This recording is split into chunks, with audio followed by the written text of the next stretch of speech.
See, what they don't know is they're tuning in to DBYT Podcast. My name is Taisha Hines, and this is my show where I'll explore the ins and outs of the world around me. You can tune in every Wednesday at 7 o'clock Eastern Time.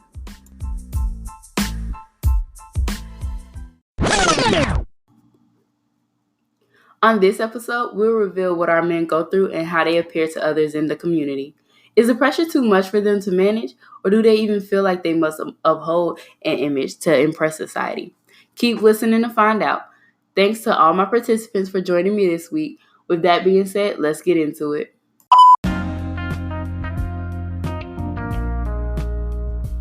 Oh my gosh, welcome to Hey, Let Me Ask You Something. And today we have Brian Roseberry. So Brian, how you doing today? I'm doing good. Thanks for having me on the show again. Oh, it's always a pleasure. So, hey, let me ask you something. In your opinion, what makes a man a man? Well, before I answer that question, I got to give a shout out to my man, John Witherspoon, a.k.a. Pops, a.k.a. Granddad, a.k.a. Mr. Willie Jones, I had to give a shout out to him, for saying. Of course, respect. But I believe what makes a man, you got to think about that question. What makes a man is, I would say, someone who is brave, someone who isn't immature and can look at things from both perspectives. And I would say that pretty much that what makes a man a man. Okay. Do you feel pressured to uphold a certain image in society? No. As a black man, you don't feel any pressures? Hell no. Wow. The only reason I say that, though, is because, I used to, but the only reason I say that is because I only define who I am. I don't let society define who I am. You know what I'm saying? That's beautiful. Yeah. Okay. In your opinion, what traits are men supposed to carry? Well, we discussed bravery. It's supposed to be brave. I don't know any man that's not brave. You got to be, I want to say, resilient. Because anything could go wrong. Just because things go wrong, you just give up. You got to persevere through tough times. Those are the main two, I would say. I'm trying to think.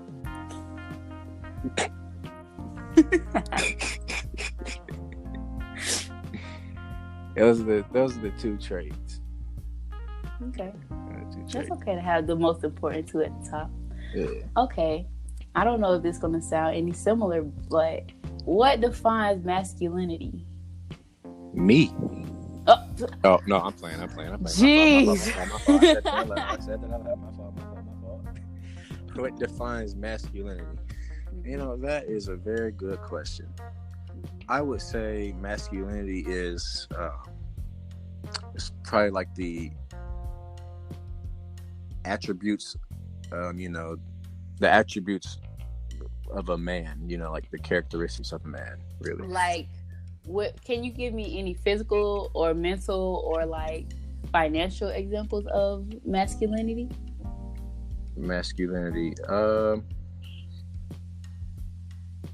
Okay, let me try to give you an example. Okay.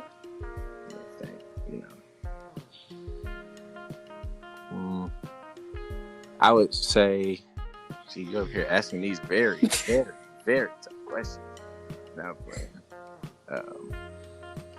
I would say, being strong. Strong physically or mentally, or both? Both of them. Mm-hmm. Yeah, you want to say both of them. Being firm, forceful, confident. You can go a step beyond confidence. You can be conceited. That's what I am. Or cocky. Well, no, you don't want to be cocky, but you want to be conceited. What's the difference between conceited and cocky? What you mean? What's the difference? Okay, being cocky is, you just like, you a jerk, Okay. Thing you got it going on. Being conceited is like, the best way to describe it is that you're very, very confident. You're only confident because of the preparation you put in, because of the work you put in as well. Yeah. Well, from a woman's point of view, I'm confident, not conceited, and I feel like conceited is when you just like all about yourself, and I just feel like, I really do feel like cocky and conceited runs on the same track, honestly. But that's my opinion. But by your definition, do you consider yourself masculine? Yeah, I'm masculine. She don't. You be seeing me. Yeah, I be in the gym. Yeah, I'm strong, mentally and physically. You know. But want to talk about mental strength for a quick second. You know, that's what that basically is. You know, that's having the whereabouts, the smarts, basically, to know, like, you know, something's getting to you, but not let it get to you completely, or so like putting a mask on or something, like hiding that. No, I wouldn't say hide it, but it's more so you don't want to let that whatever is bothering you, like, get to you and like in public affect you. Yeah, definitely not in public. You don't want it to affect you. You don't want it to affect your everyday lifestyle. I'm not saying put it in the back of your mind, like, you know, just forget it. Like, you know, you can tackle it straight on, but you know, after that, you just gotta live life knowing that's something you can't control, whatever it is. I feel like that's a front stage, backstage type of thing. Like even though you say like you do it for yourself, and people mistaking that, because without other people, it's like, even though you don't come out and say, oh, I care what they think. Like, everybody does things according to like almost a societal standard in a way, because it's like, how do I put this? You don't want to be seen as odd. So say like if you showed your emotion, like just walking to class and you just have a mental breakdown because you got so much stuff going on and you just can't hold it back anymore. Yeah. So if you break down, people around you gonna look at you like either you crazy or you weak, and you don't want them to look at you like that. So you do hold it in. But that, in a way, that kind of means that, yeah, I kind of do care about what people think of me, even if they don't flat out say, oh, you're weak. You know what I'm saying? Because we all follow social cues, and we care. We just don't know that we care. Yeah. And it's okay to care. Like, a lot of people in our generation, and even before us, everybody cares. They just don't like to admit it. I'm the same way, though. Everybody be like, oh, I don't care about what nobody say. But if you really didn't care, why are you even bringing it up? You know what I'm saying? That's a good point. That's a good point. And honestly, like, when you just said that, I've had days where sometimes I feel like I have a mental breakdown, or something's like just going on where I don't even feel like doing whatever I'm supposed to be doing right at that point in time. And I was thinking to myself, like, you know, I can't really do it out here because there's people. But, you know, I don't think of it as, oh, there's people and they're gonna call me weak, because, you know, I don't really care if they call me weak, but I more so think, like, you know, I want these niggas in my business. You know what I'm saying? It's like, I feel that. That's kind of a thing. A process. Okay. What is the difference between a boy and a man? A boy and a man? Well, obviously, other than, you know, the obvious, you know, a boy having no kind of responsibilities, you know, and a man having a bunch of responsibilities other than the obvious. I would say the difference between a boy and a man is, you know, like I said, the thought processes of each. You know, so like a man's thought process is going to be, how do I solve this issue, or what's the solution, and what's the solution that benefits both parties, whatever, if there's an issue. You know, a boy is just going to think, you know, he's not really going to think about what's the best possible solution. He's just going to think about shit, you know, do what I want to do, basically. You know, a man can sit down and, you know, he can understand where other people are coming from, whereas a boy is not. He's just going to understand himself. So that's when that perspective comes in? Yeah. Okay. I will say I agree with that. I agree. Yeah, because, you know, it's a difference. Do you know any toxic masculinity traits that maybe not yourself, but other men around you carry? Yeah, so like men, you know, that are bossy or or they feel like they're superior to everyone in the room, basically.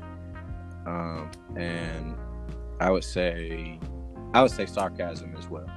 Mm-hmm. I'm guilty of sarcasm because I'm sarcastic, but there's a right time to be sarcastic and a right time not to be. All right, time and place. That's important. Place, yeah. But that's. When I think about like toxic like masculinity, it's just like men who just, like you said, in a way, like they just think they're superior to like everybody in the room. Like you can't tell them anything. They're not willing to grow. They feel like they know everything it is. And I mean, personally, I feel like that's an unattractive trait, to be so about yourself. Like it's okay to be about your business, but being so entitled, I just find that to be unattractive in a man. But yeah. No, that's true. I know sometimes, you just see someone and you'll know straight up that they think they're superior to everyone. Yeah. Just based off anything.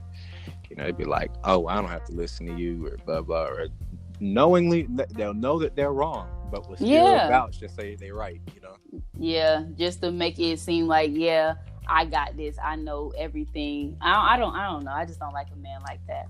But in what condition is it okay for a man to express his more sensitive emotions? In what condition? I would say every condition. Oh, okay. If you just because you're a sensitive guy doesn't make you not a man, So if that's like who you are, then you shouldn't be afraid to show it. Because I know, when you hold that inside, you think, oh, well, when's the right time for me to be sensitive? When's the right time for me to be sensitive? Eventually, you're going to keep saying that, but you ain't never, going to be yourself. Yeah, because a lot of people put it off, and it's like, things like that really do build up, like especially over time when we start gaining more responsibilities and being more obligated to things that are like bigger than us. Mm-hmm. I feel like men should be able to talk to somebody that they trust, whether it's a parent, a girlfriend, or a therapist, or being inclusive, a boyfriend, because everybody's not the same, of course, but I just feel like everybody needs somebody. Or if you're anything like me, I write, and I found different outlets to express my emotions, but like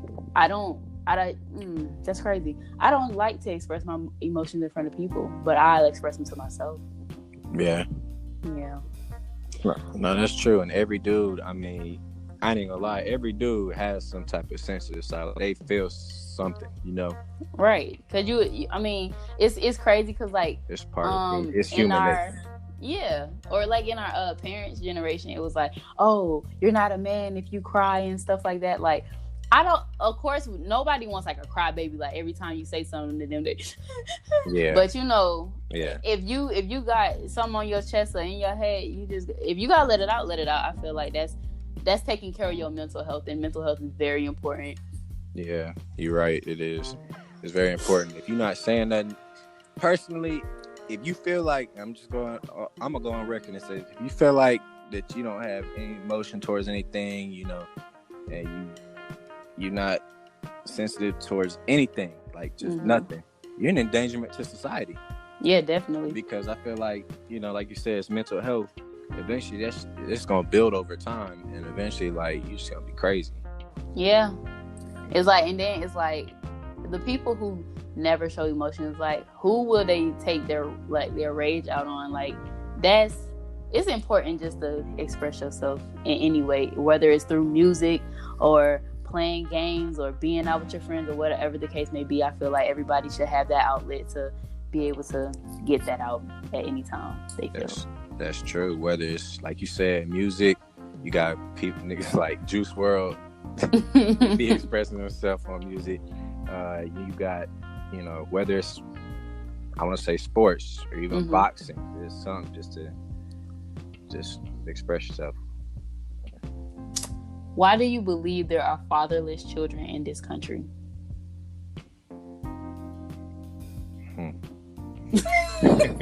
You asked me, why do I believe there are fatherless children in the country.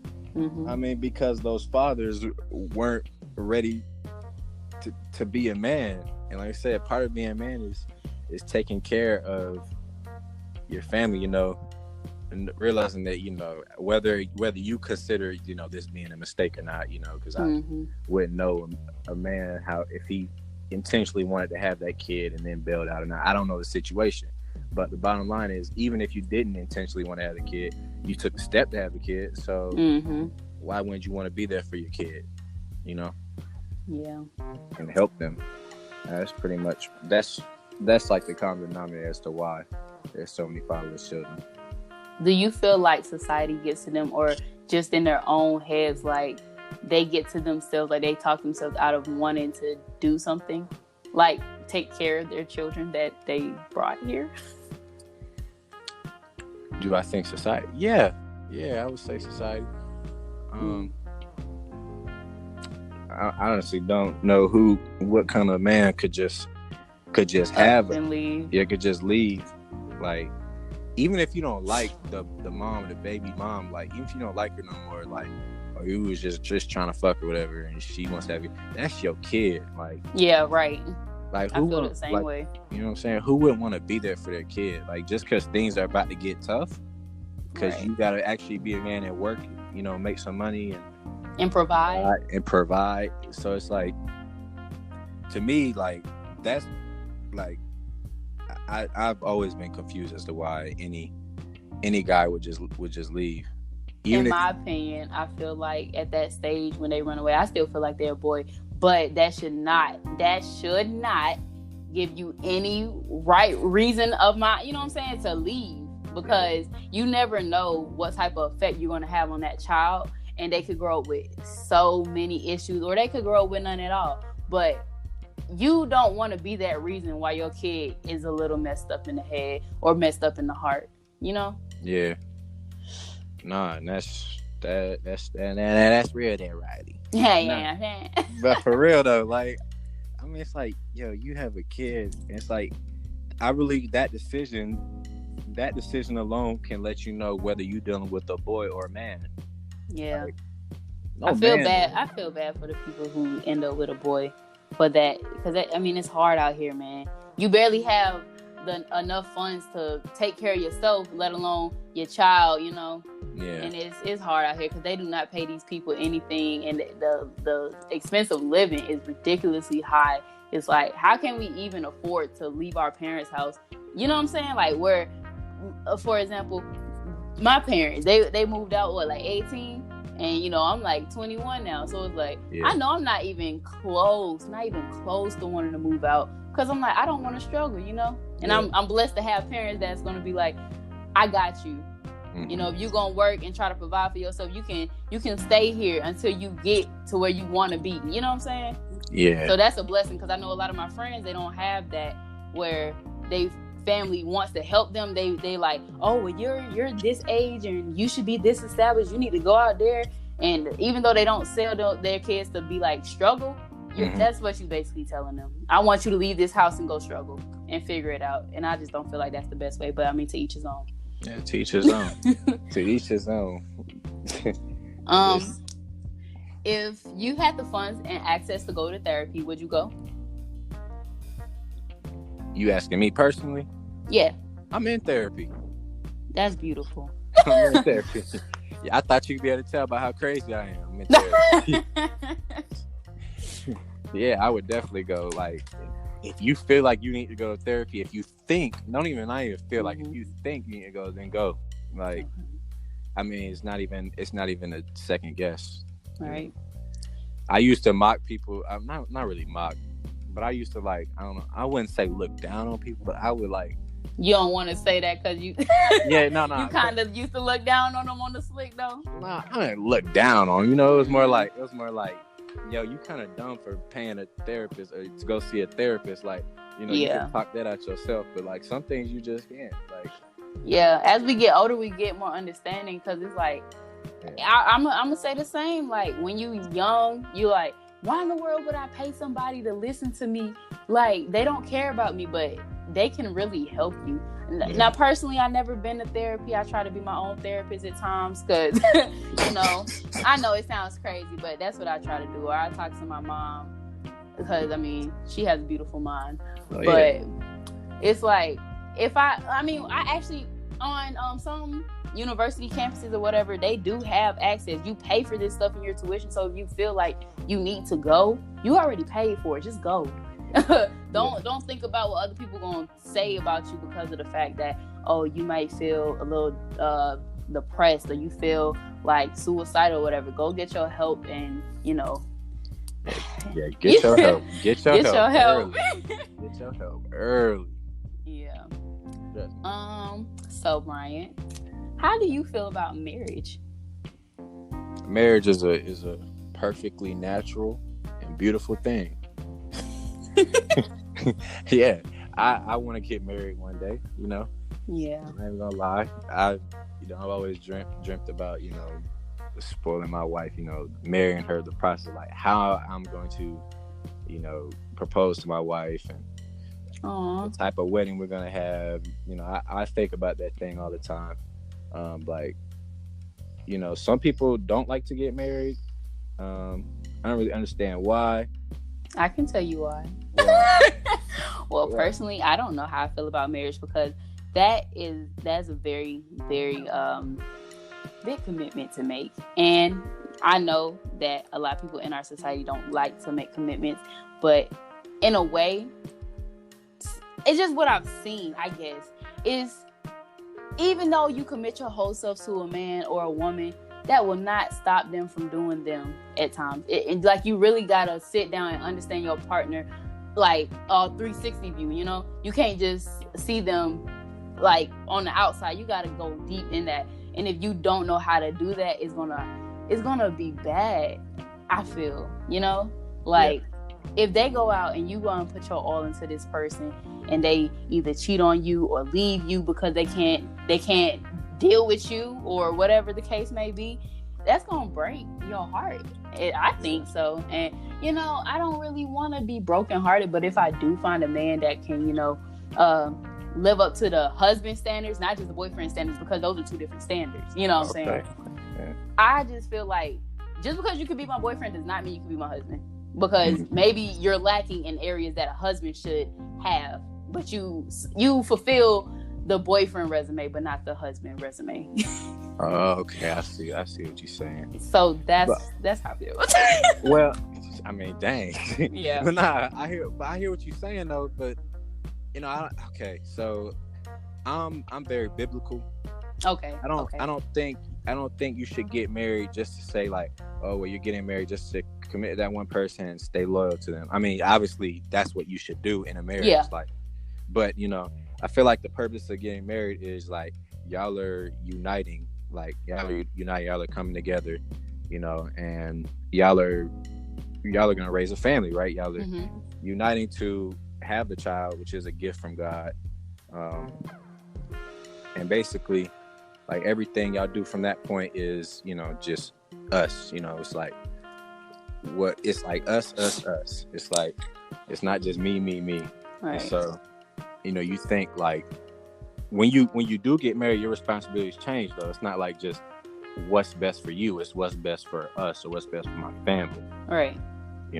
Have you ever thought about the other people in other countries? Because like, in the United States, you can't have more than one wife. But in like in other countries, you can. So how is it that a man could like marry like 9 wives and like be like, okay, well, I love all y'all. How do you feel about that? Well, you must if you not had the know. Opportunity, would you marry multiple wives? Well, King Solomon was the wisest man in the world, and he did have about 300 wives and 700 concubines. Just that as a girlfriend. Nah, but no, I wouldn't personally. Yeah, I couldn't do all that. I don't. I guess other countries, they get jiggy like that, But for me personally, one woman's enough. And, imagine having 9 wives. Imagine them all being mad at you at the same time.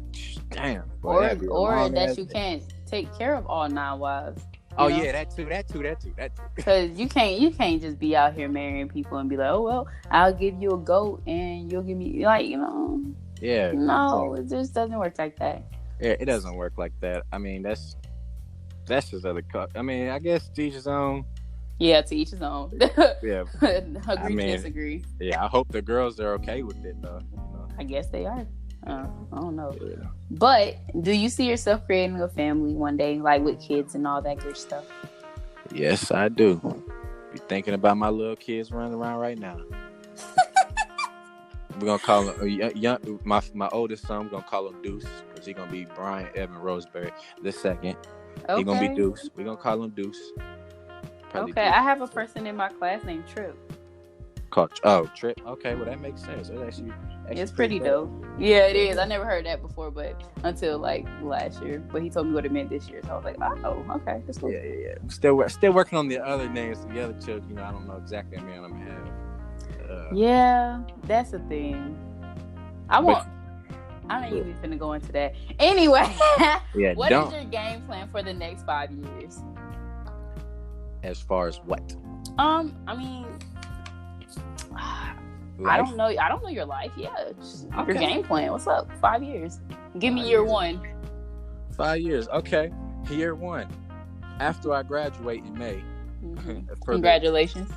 Appreciate it. It's been a long time coming. This whole summer, that whole summer 2020, I'm gonna just travel to the United States, and I'm going to bring Taisha with you. Oh.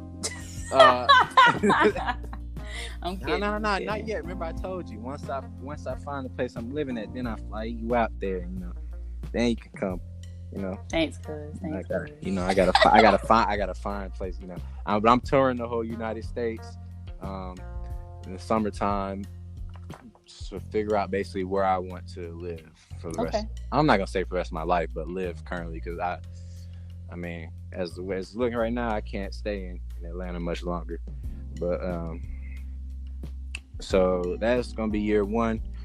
Year 2, man, I can't really speak on anything other than the fact that.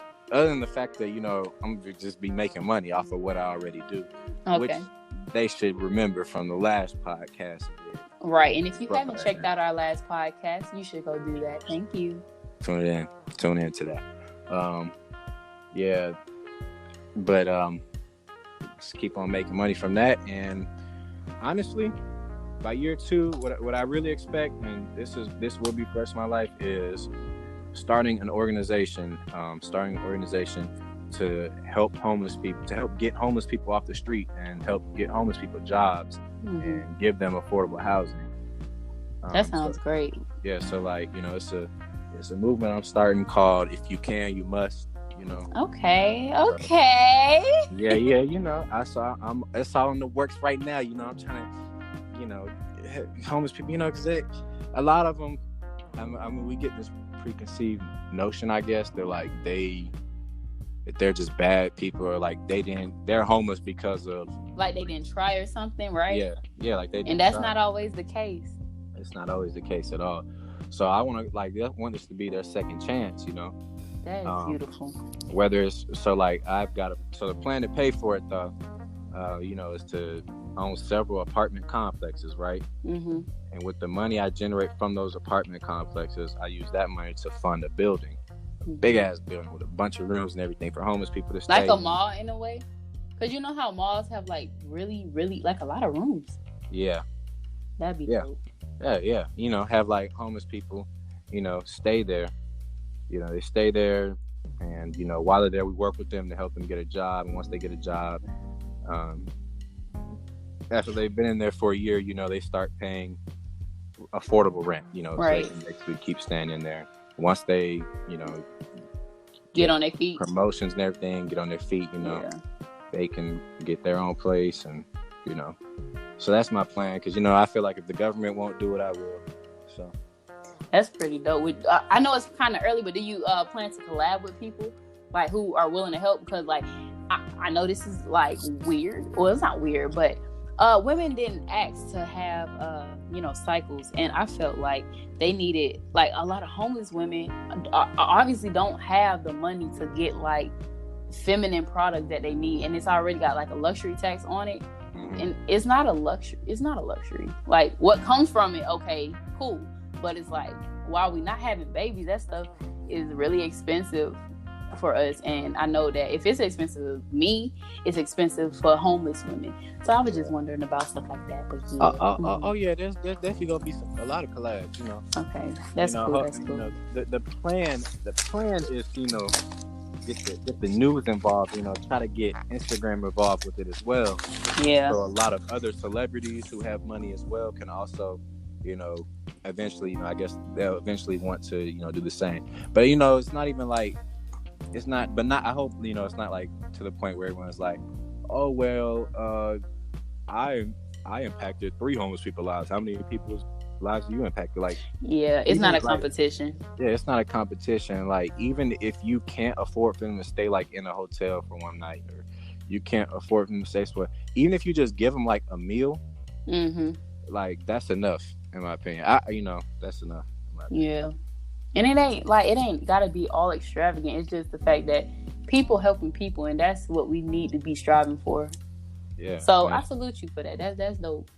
Yeah, you know, that's true. I just think when I realized I wanted to do this, actually, like, I was at a gas station and I saw this homeless guy standing outside there. I mean, he looked hungry. I mean, you could tell he was a crackhead. Like, you know, he had a hole in his nose and all that. Oh, my God. Yeah, he was pretty gone. But I just went up to him and I asked him, like, are you hungry? And he said, yeah. I mean, like, just seeing him smile and like, just so happy, just gracious, just for food, like, things that we take for granted sometimes. Yeah. I mean, like he was so happy. We do, and he was just thinking, like, man, why are you being so nice to me? Like, no one's ever nice to me, you know. And he just, you know, that sort of thing it touched me. I said, you know, I'm gonna be a philanthropist. You know, that's what I'm talking about. Yeah, I'm gonna change the world.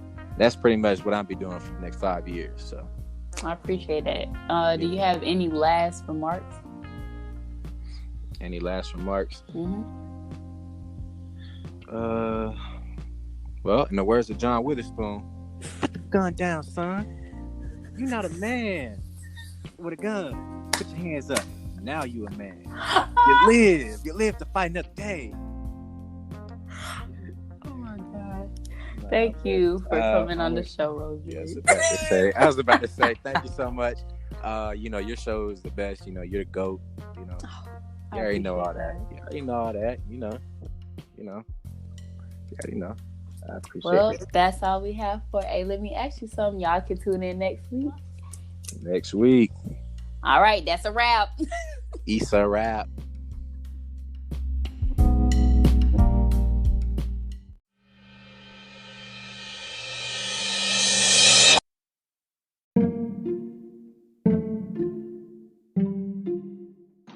Well, if you ask me, being a man is deeper than physical appearance. Being a man is about how you carry yourself and how you handle your business. Don't allow society to try and cookie cut you into what they want you to be.